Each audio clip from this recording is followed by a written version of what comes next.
नमस्कार शेतकरी मित्रांनो, मी घेऊन आलेलो आहे तुमच्यासाठी खूप मोठी अपडेट. चला तर मित्रांनो, आपल्यासमोर काय नवीन अपडेट येत आहे बघूया. शेतकऱ्यांना दिवाळीची भेट. अतिवृष्टीग्रस्तांसाठी 2,215 कोटींची मदत. के-वाय-सीची अट. मंत्रिमंडळ बैठकीतील मोठा निर्णय.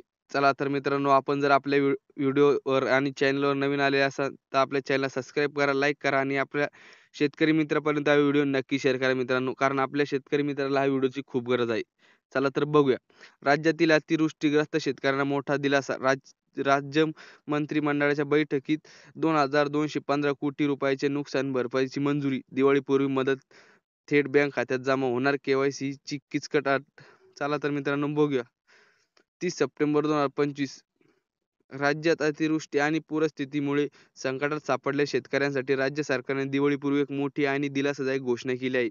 आज राज्यात 30 सप्टेंबर 2025 रोजी पार पडलेल्या राज्य मंत्रिमंडळाच्या महत्त्वपूर्ण बैठकीत नुकसानग्रस्त शेतकऱ्यांसाठी 2,215 कोटी रुपयाच्या पहिल्या टप्प्यातील मदतीला मंजुरी देण्यात आली आहे.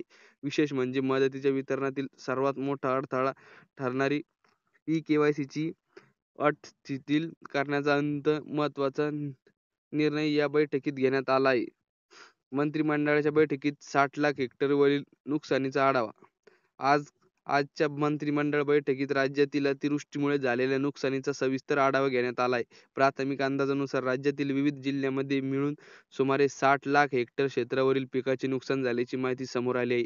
या गंभीर परिस्थितीवर चर्चा करून शेतकऱ्यांना तातडीने मदत पोहोचण्यासाठी आजच्या बैठकीत अनेक महत्त्वपूर्ण निर्णय घेण्यात आले. पहिल्या टप्प्यात 31 लाख शेतकऱ्यांना 2,215 कोटी वितरण. सरकारने घेतलेल्या निर्णयानुसार पहिल्या टप्प्यात राज्यातील सुमारे 31 लाख बाधित शेतकऱ्यांना 2,215 कोटी रुपयाची नुकसान भरपाई थेट त्यांच्या बँक खात्यात जमा केली जाणार आहे. ही मदत दिवाळीपूर्वी शेतकऱ्यांपर्यंत पोहोचावी यासाठी प्रशासकीय यंत्रणा गतिमानाने काम करत असल्याचे निर्देश देण्यात आले आहेत. उर्वरित नुकसानग्रस्त शेतकऱ्यांसाठी पुढील आठवड्यात पुन्हा बैठक घेऊन मदतीचा पुढील टप्पा जाहीर केला जाईल, असेही स्पष्ट करण्यात आले.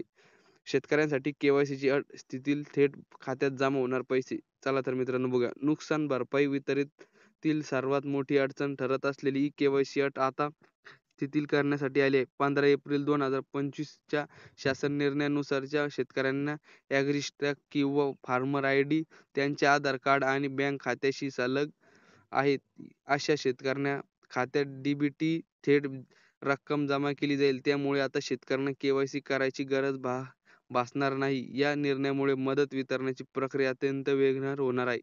ओला दुष्काळ नाही, पण दुष्काळग्रस्त सर्व सवलती लागू. राज्यात ओला दुष्काळ जाहीर करण्याची मागणी सातत्याने होत असली तरी आजच्या बैठकीत ओला दुष्काळ जाहीर करण्यात आलेला नाही, कारण राज्यात ओला दुष्काळ जाहीर करण्यासाठी कोणतेही निश्चित मार्गदर्शन नाही. मात्र सरकारने एक महत्त्वाचा निर्णय घेत दुष्काळ जाहीर झाल्यानंतर त्या सवलती लागू होतील. त्या सर्व सवलती अतिवृष्टीग्रस्त शेतकऱ्यांना लागू करण्याचा निर्णय घेतला आहे. यामध्ये खालील सवलतींचा समावेश आहे. चला तर मित्रांनो बघूया काय आहे सवलत. शेतसारा माफी. बाधित शेतकऱ्यांना शेतसारा माफ केला जाणार. कर्जाचे पुनर्गठन. अल्प, मध्यम आणि दीर्घ मुदतीच्या कर्जाचे पुनर्गठन केले जाईल. पंचनाम्यासाठी मुदतवाढ. ज्या भागामध्ये अद्यापही पुराचे पाणी ओसरलेले नाही, अशा पंचनामे करणे शक्य नाही, अशा ठिकाणी पंचनामे करण्यासाठी मुदतवाढ